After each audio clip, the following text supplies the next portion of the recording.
Sure. CNS. We continue with conus medullary और conus medullary and conus equina कई सारे questions develop होते हैं conus medullary differentiated with the chorda equina.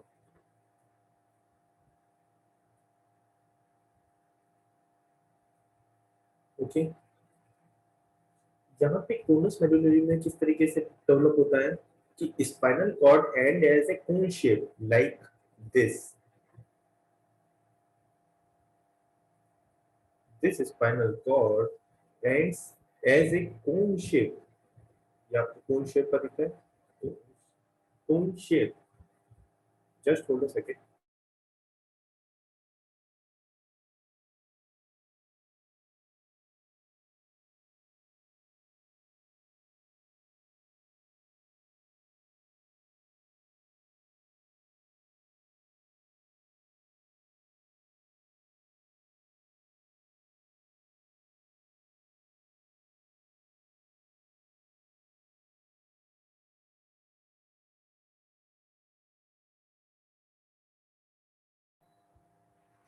Spinal cord ends as a cone shape known as a conus medullaris और किसके opposite में ये develop होता है और यही क्वेश्चन बनता है जहां से क्वेश्चन बनता है वो चीज मैं आपको सामने रख रहा हूँ और ये चीज अपने को याद रखने की होती है पूरी चीज याद रहे या न रहे L1 and L2 vertebra L1 and L2 vertebra के बीच में तो इसके अंदर कौन कौन से सेगमेंट्स होते हैं ये क्वेश्चन पूछा जाता है it has segments of S1 to S5 it has क्योंकि कोलैबोरेट हो जाते हैं साथ में जॉइंट हो जाते हैं कौन से सेगमेंट्स ये क्वेश्चन पूछा जाता है किसके अपोजिट में ये डेवलप होता है कौन से सेगमेंट्स इसमें जॉइंट्स हो जाते हैं तो ये आपस में जॉइंट्स होते हैं it has S1 to S5 segments and opposite to L1 and L2 कोई कंफ्यूजन चैट बॉक्स ऑन करके रखें यस और नो आप मेंशन करते रहे यस और नो जिससे कि मेरे को भी पता रहेगा कि आपको क्लियर हो रहा है ठीक है यहाँ तक क्लियर ठीक है अब इसी तरीके से कॉर्डा इक्विना की चीज समझाता हूँ cauda equina beyond the conus means the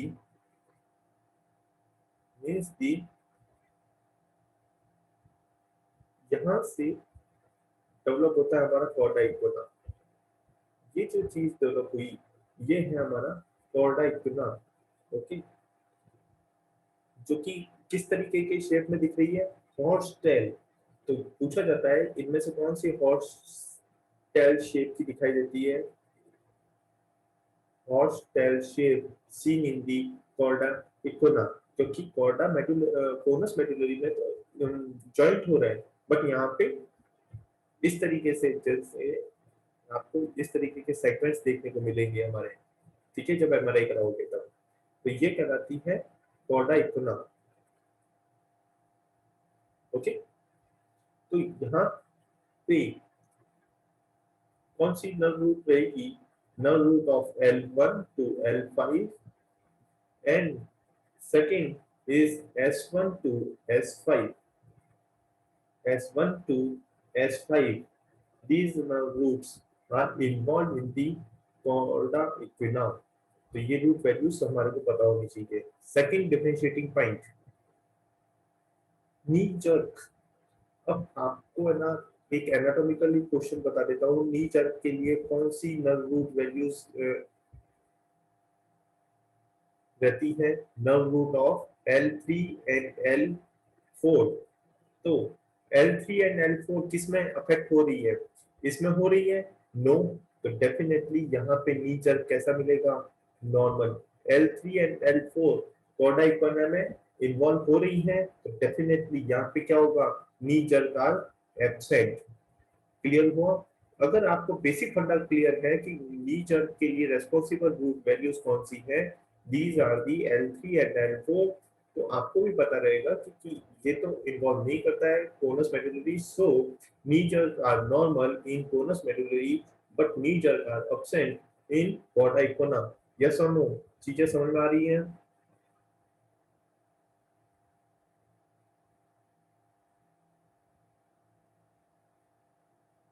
ankle jerk root values.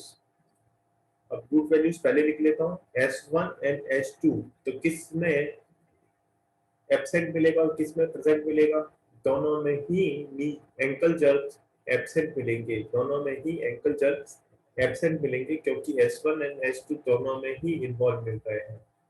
तो नी जर्क इंपॉर्टेंट क्यों बना हमारे लिए? क्योंकि एक में नॉर्मल है और एक में एब्सेंट है। ठीक है, इसी तरीके से हम देखते हैं नेक्स्ट हमारा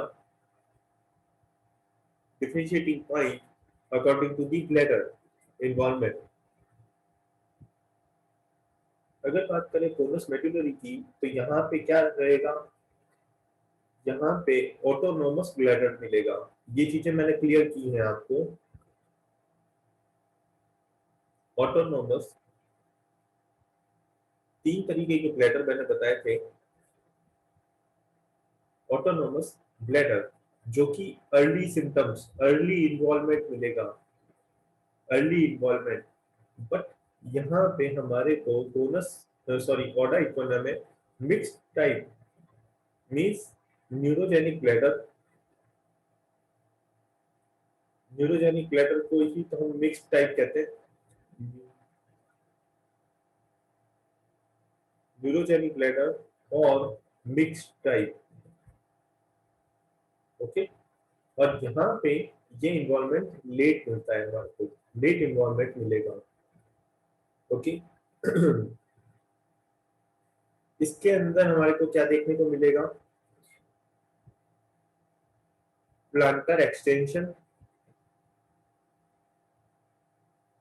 प्लांटर एक्सटेंशंस देखने को मिलेगा, सडल एनेस्थीसिया देखने को मिलेगा। ये बाई नेम पूछे जाते हैं।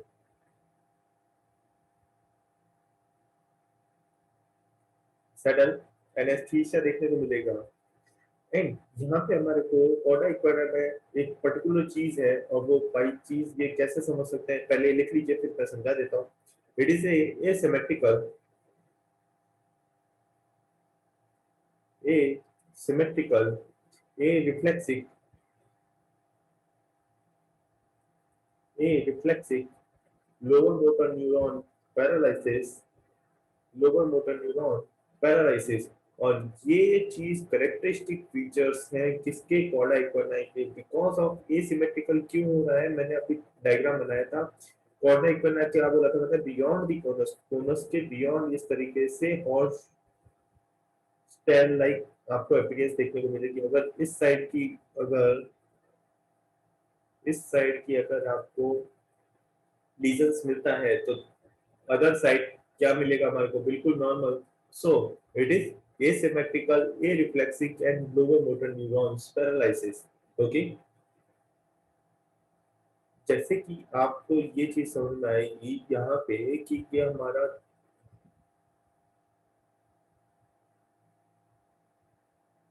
यहाँ तक हमारा है segment C, cervical and thoracic segments, और ये हमारे लिम्स हैं।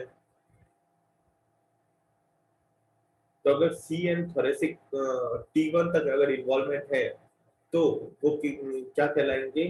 क्वाड्रिपेरेसिस।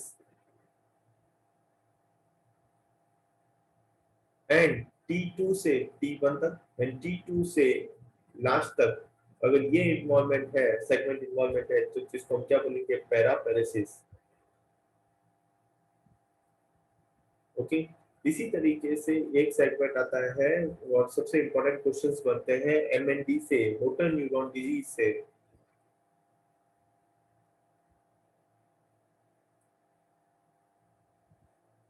Known as MND। कई सारे क्वेश्चंस बनते हैं और हमारे को MND का पता होना चाहिए। ओके, यहाँ पे इक्वली अफेक्ट होते हैं हमारे क्या? Lower motor neurons equally affected होते हैं, जिससे लोअर मोटर न्यूरॉन से upper motor neuron is equal to lower motor neurons.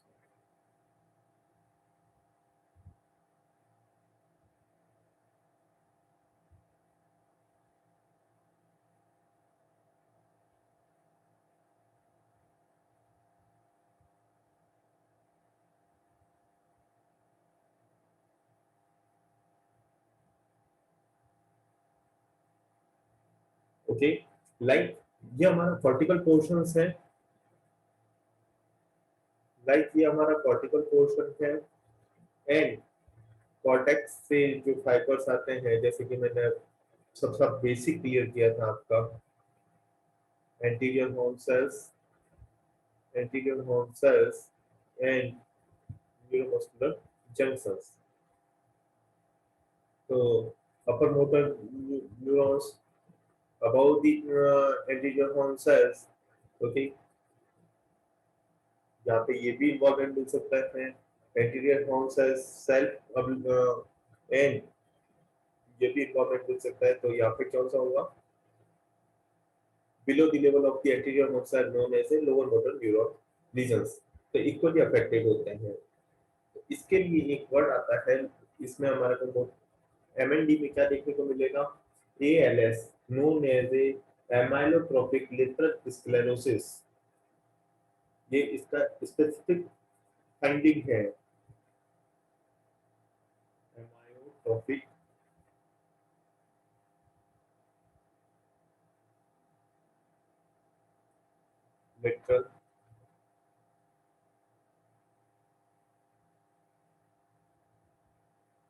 lateral sclerosis, ALS, जो कि क्या रहता है, mainly seen in the elderly patient. Second, it is cause is unknown cause,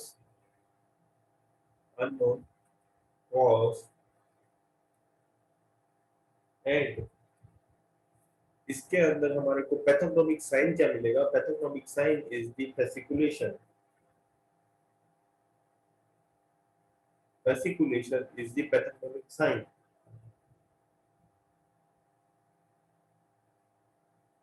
okay. और यही चीज आपको याद रखनी है, एमएनडी की बात करो, हेमाटोट्रोफिक लेटरल स्क्लेरोसिस की बात करो, हमारे को क्या पता होना चाहिए, fasciculations। अब एक चीज समझ लीजिए कि हम पूरी सीएनएस पढ़ते हैं तो हर एक के ना सारी चीजें याद रखते हैं, तो हमारे को कंफ्यूजन हो जाता है। तो हमारे को क्या याद रखना है, एमएनडी के अंदर कौन कौन से सेगमेंट बिल्कुल नॉर्मल मिलते हैं, मीन्स अगर किसी पेशेंट को एमएनडी है तो कौन कौन से sensory and motor systems are normal, these are eye, sensory, eye sensory, bladder and cognition, these systems are definitely normal। तो हमारे को एमएनडी में पूरा चीज पता हो या नहीं हो, हमारे को क्या पता होना चाहिए, कौन सी चीज बिल्कुल नॉर्मल रहती है, ठीक है। तो यहीं से हमारे को क्वेश्चन बनता है कि हाँ कौन से सिस्टम को इन्वॉल्व नहीं करता है, तो हमारे को यही फाइंड आउट करना है कि आई सेंसरी ब्लैडर कॉग्निशन, कहीं ये तो नहीं दे रखा है ऑप्शंस में, ओके। अब तीन तरीके के अटैक्सिया आपको पता होने चाहिए, और अटैक्सिया से कई बार क्वेश्चंस आते हैं, अटैक्सियास, ठीक है। तो इसके लिए अटैक्सियल्स के लिए हम क्या बनाते हैं, एक सिंपल फ्लो चार्ट बना देते हैं, टेबल बनाएंगे। First ataxia is Friedrich ataxia,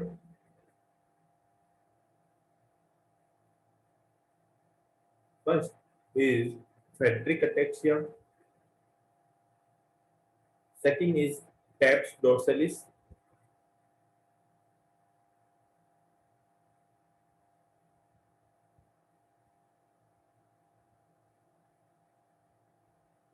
and third one is the subacute combined degeneration, subacute combined degeneration, okay।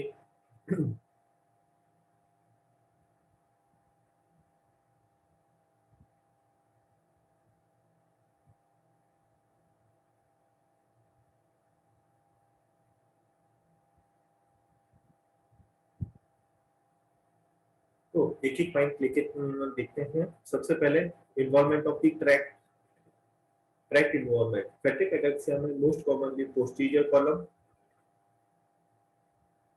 pyramidal tract,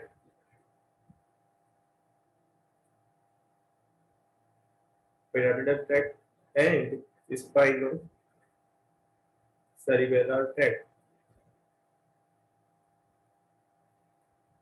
Spinocerebellar tract. In TAPS dorsalis, only posterior column is involved. In subacute combined degeneration, posterior, pyramidal, and peripheral nerves.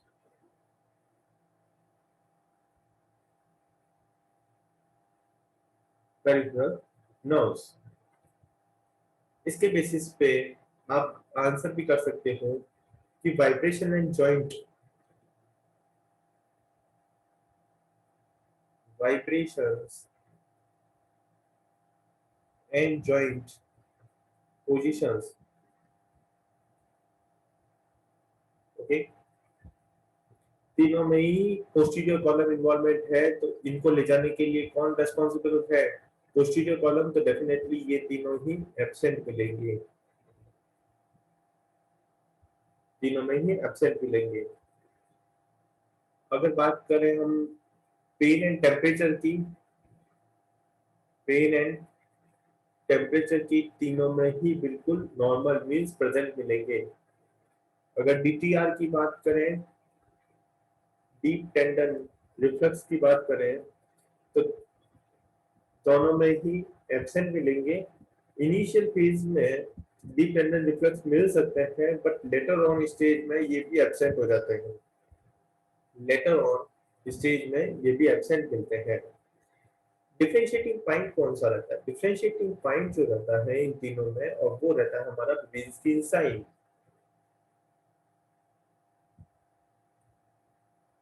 Babinski sign, और यही important segment रहता है इस पूरे chart के अंदर, Babinski sign. तो definitely Babinski sign किस में देखने को मिलता है? Babinski sign seen in the which pyramidal tract involvement? This pyramidal tract involvement. So pyramidal tract involvement is seen in the phatic ataxia and subacute combined degeneration.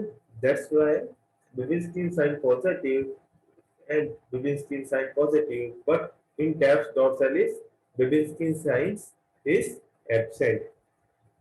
तो जो हमारे फर्स्ट लेक्चर्स है, जिसको नहीं मिला है वो मेरे को वापस व्हाट्सएप डाल देना, क्योंकि हमारा फर्स्ट लेक्चर जिसका प्रीवियस संडे स्किप हुआ है, उनको मैं रिकॉर्डिंग्स अवेलेबल करवा दूंगा। ओके, उसके अंदर मैंने एक्सप्लेन किया है lower motor neuron disease and upper motor neuron disease, उसी के अंदर हमने बेबिंस्की साइंस की बात की थी। ओके, राइट डाउन किया हमारा चार्ट? यस और नो?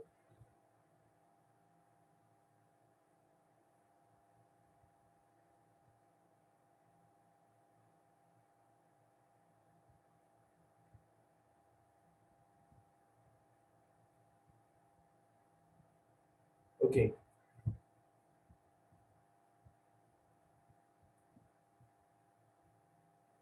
अब हम बात करते हैं next GBS, Guillain Barre syndrome. कई सारे क्वेश्चंस डेवलप होते हैं, और सीएनएस एक ऐसा सिस्टम है जिसके अंदर कंफ्यूजन ही कंफ्यूजन रहता है।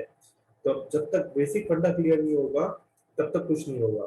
ठीक है, तो बेसिक फंडा क्लियर करने की कोशिश करता हूँ। देखिए, ये एक इन्फेक्शन, ये infection known as a, this infection is known as a Campylobacter jejuni.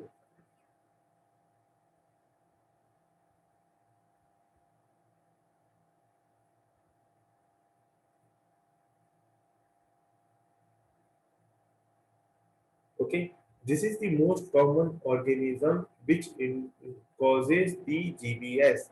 अगर डायरेक्ट क्वेश्चन आता है which most common organism causes the GBS, answer is Campylobacter jejuni.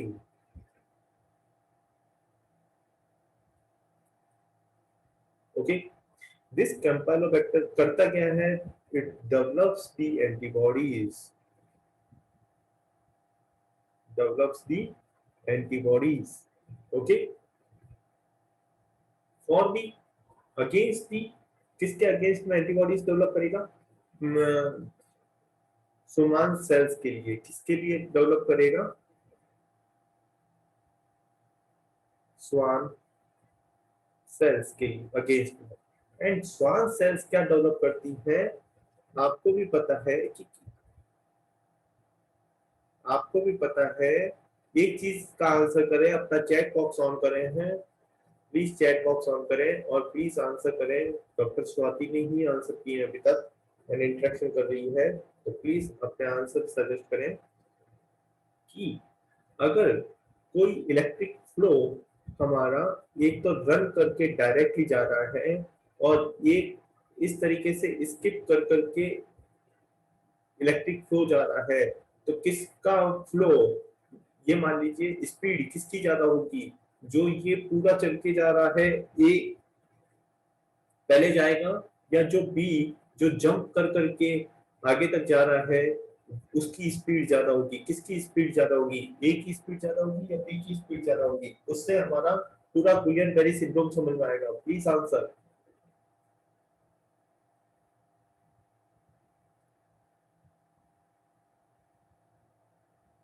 ए का Gautam answer A.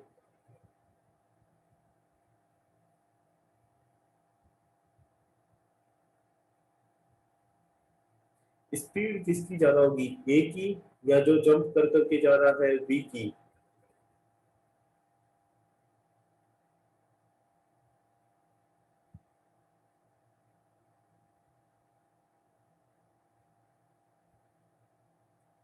Please answer first. दो ही option है आपके पास में।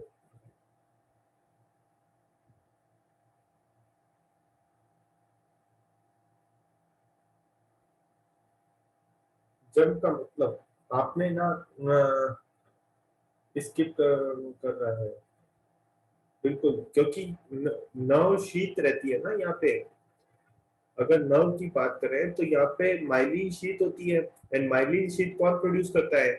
Schwann cells develop करती है। तो जो करंट होता है, तो वो क्या होता है, इस माइलिन शीट के ऊपर से रन नहीं करता है, वो बिटवीन दी जो गैप रहता है उसके ऊपर से ऊपर स्किप कर करके रन होता है। तो इस वजह से, इसीलिए,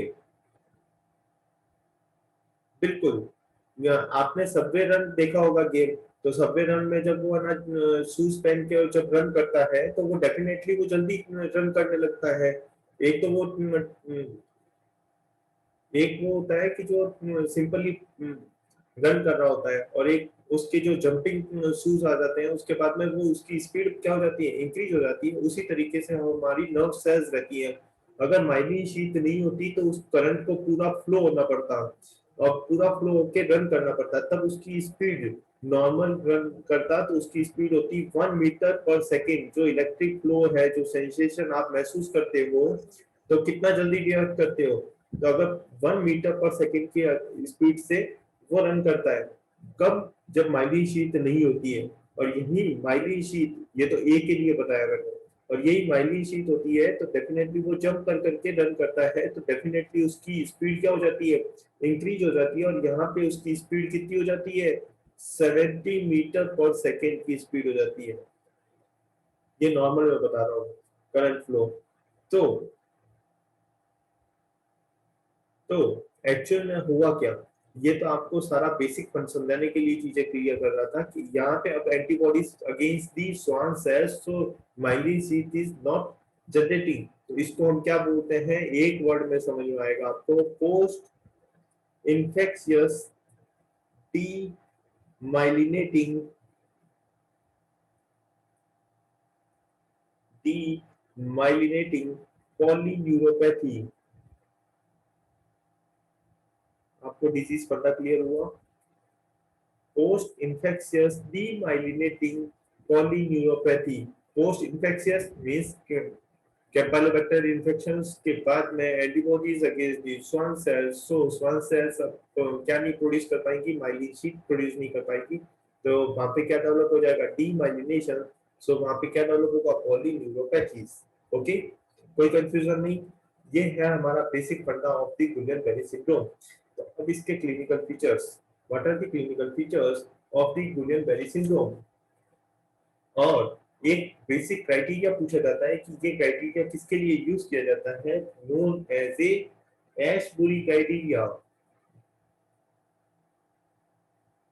बेसिक क्वेश्चन पूछा जाता है,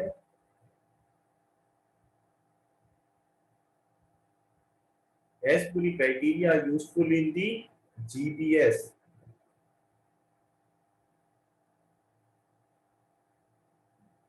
ओके, कुछ करेक्टरिस्टिक क्लिनिकल फीचर्स हमारे को पता होना चाहिए।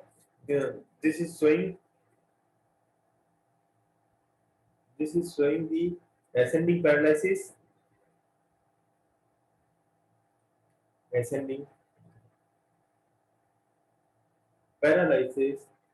और मेनली ये याद रखना from distal to peripheral, distal to peripheral कब डेवलप होता है, लेस देन 4 वीक में, less than 4 week of the duration में डेवलप हो जाते हैं।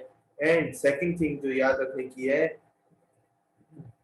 वो है this is symmetrical.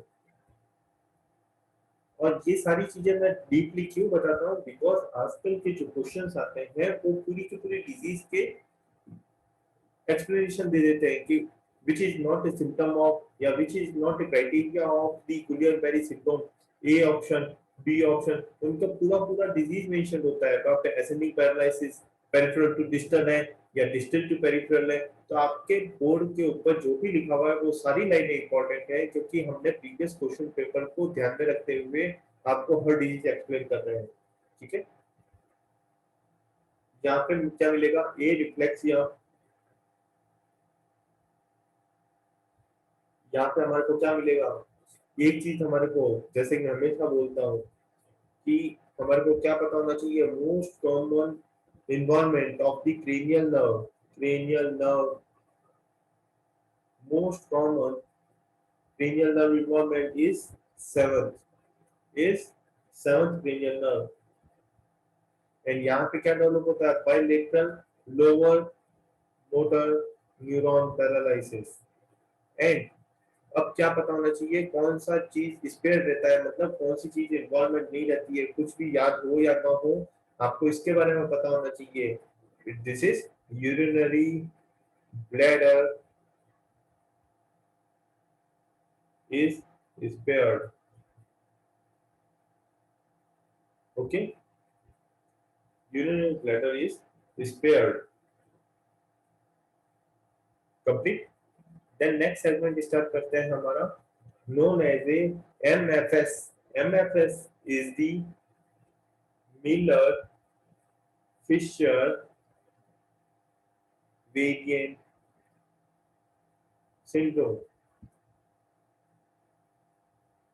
known as a MFS। By name पूछा गया है, MFS के कौन कौन से सेगमेंट है, इसका ट्राइंगल बना लो और पूरी डिजीज समझ में आ जाएगी। इससे बार कभी भी क्वेश्चन नहीं आएगा आपको। Ataxia, first segment is ataxia, second segment is areflexia, and third segment is ophthalmoplegia।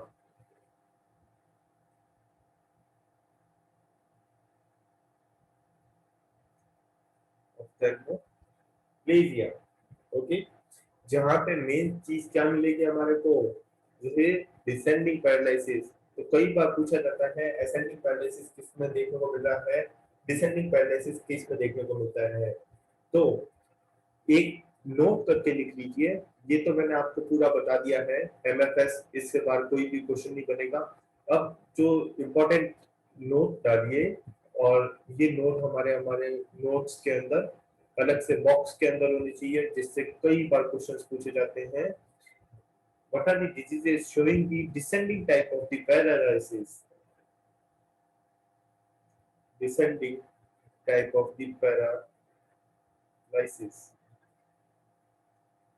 This is the, मैं जो इसका फॉर्मूला याद रखता हूँ, known as a BPD।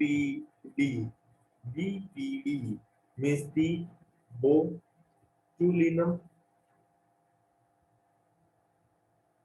botulinism, polio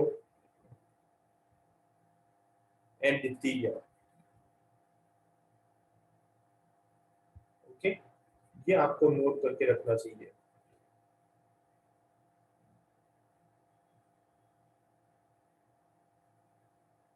एक चीज रह गई थी हमारी किसमें से, जीबीएस के अंदर, और वो रह गई थी इसके इन्वेस्टिगेशन पॉइंट से।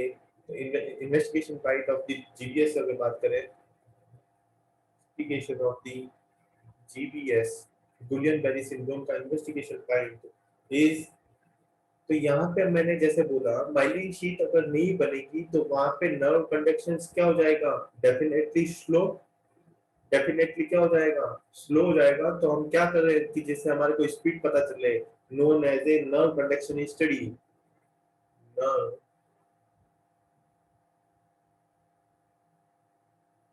Conduction study, we done the nerve conduction study.